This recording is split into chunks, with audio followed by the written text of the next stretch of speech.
நான் உள்துறை அமைச்சரை சந்திக்கிறேன் என்று எல்லா ஊடக நண்பர்களுக்கும் தெரிவித்திட்டேன், பத்திரிகையிலும் தெரிவித்திட்டேன். அதையும் நீங்க வெளிப்படுத்தினீங்க. 16ஆம் தேதி இரவு மாண்புமிகு உள்துறை அமைச்சர் அமித்ஷா அவர்களை சந்திப்பதாக நான் சொன்ன செய்தி எல்லாம் வெளியிடப்பட்டது. அதன் அடிப்படையிலே இரவு அவரை சந்திக்க சென்றேன். என்னோடு கட்சியுடைய மூத்த தலைமை கழக நிர்வாகிகள், எங்களுடைய மாநில உறுப்பினர்கள் எல்லாம் சென்று அவர்களை சந்தித்து விட்டு வந்தேன். கால நேரம் அதிகமான காரணத்தினால அப்பொழுது எங்கோடு இருந்தவர்கள் எல்லாம் 10 மணிக்கு நீங்கள் செல்லுங்கள், நான் பேசிவிட்டு வருகிறேன் என்று சொன்ன பிறகு அவர்களெல்லாம் சென்றார்கள்.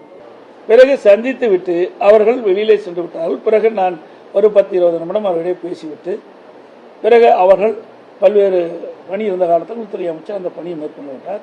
நான் வீட்டிலிருந்து வெளியில் ஒரு காரில் என் முகத்தை துடைக்கிறேன்.